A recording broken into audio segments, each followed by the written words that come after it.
देखिए, पुलिस और दिल्ली की भारतीय जनता पार्टी सरकार ने पूरी कोशिश कल ये की कि वो जो 25 साल का कमल ध्यानी उस गड्ढे में गिरकर मर गया, उसकी मौत का दोष कमल ध्यानी पर ही डाल दिया जाए। ये दिखाया जाए कि साहब सब जगह तो बैरिकेडिंग थी, वो खुद ही जो है आके गड्ढे में बाइक समेत कूद गया और पुलिस ने दिखाया कि हमने तो भाई पूरा काम किया, पता नहीं वो कैसे मर गया। इसके अंदर कुछ सवाल हैं जिनका जवाब ना तो दिल्ली पुलिस के कमिश्नर सतीश गोलचा ने दिया और ना ही दिल्ली सरकार का जवाब रेखा गुप्ता जी ने दिया। हमारे सवाल हैं, रात को 6 अलग अलग थानों में कमल के घर वाले और मित्र गए, किसी थाने ने उसकी कंप्लेंट नहीं दर्ज की। आपने क्या एसएचओ के ऊपर कोई कार्रवाई अभी तक करी? आपने नहीं करी। पुलिस के पास कमल के फोन की एग्जैक्ट लोकेशन थी। अगर रात को पुलिस वो लोकेशन दे देती तो वो लड़का बच सकता था, मगर आपने उसको मरने के लिए छोड़ दिया। पुलिस ने वो लोकेशन दी और डिलीट क्यों कर दी, ये सवाल मेरा सतीश गोलचा से है।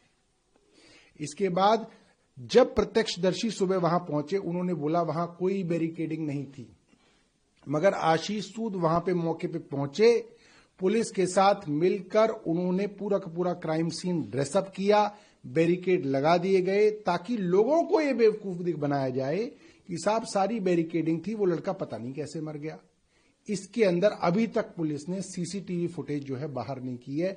उस पूरी सड़क पे मैं कल गया था, वहां पे कई सीसीटीवी कैमरा है, उनकी फुटेज दिल्ली पुलिस को बाहर करनी चाहिए ताकि पता चले वो लड़का उस गड्ढे तक कैसे पहुंचा। मेरा मानना यह है इस मामले में पूरी तरीके से लीपापोती की जा रही है। पुलिस के कमिश्नर सतीश गोलचा को तुरंत प्रभाव से इस गुनाह के लिए, उस बच्चे के मरने के लिए नहीं, उसके बाद जो लीपापोती की गई उसके लिए, सीसीटीवी फुटेज अभी तक नहीं आई उसके लिए, उसकी लोकेशन नहीं दी गई उसके लिए, उसकी रिपोर्ट नहीं दी गई उसके लिए, उनको तुरंत जो है पुलिस कमिश्नर सतीश गोलचा को सस्पेंड करना चाहिए। अमेरिका इंडिया की डील हुई है, पीयूष गोयल कह रहे हैं किसान भी सुरक्षित है, सब्जियां और महंगाई कम हो। देखिए, बहुत सारी सरकारें भारत में रही और कई सरकारें तो इतनी कमजोर थी कि उनके पास मेजॉरिटी तक नहीं हुआ करती थी, कोalition की गवर्नमेंट हुआ करती थी।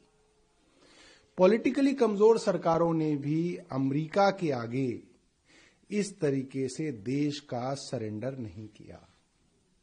कभी भी ऐसा नहीं हुआ कि अमेरिकन प्रोडक्ट्स के ऊपर तो 0 हो जाए टैरिफ, मतलब वो हमारे यहां जो भी आके बेचें उसके ऊपर कोई टैरिफ नहीं लगेगा, और हमारा आदमी, हमारा व्यापार अगर वहां पे एक्सपोर्ट हो रहा है तो उसके ऊपर 18% टैरिफ लगे।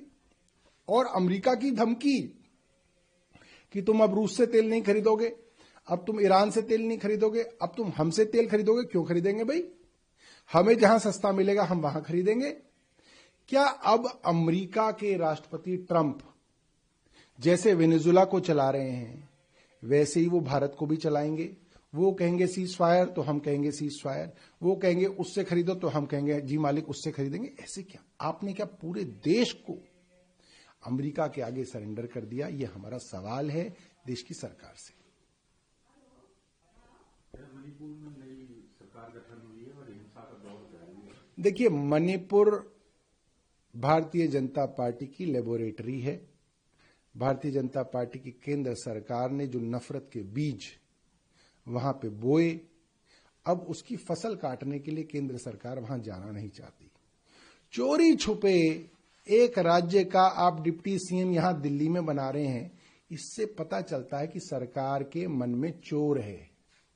सरकार ने जो 2 समूहों के बीच में नफरत फैलाई, जिस तरीके से इन्हीं के द्वारा लगाए गए मुख्यमंत्री की ऑडियो वायरल हुई कि किस तरीके से वो नफरत फैलाने के अंदर उनके ऊपर आरोप लग रहे हैं, उस वीडियो के आरोप लग रहे हैं, इसके बाद भी अगर सरकार हाथ पे हाथ रख के बैठी रही तो सरकार की जो नफरत की लेबोरेटरी है उसके रिजल्ट्स अब आने लग गए हैं।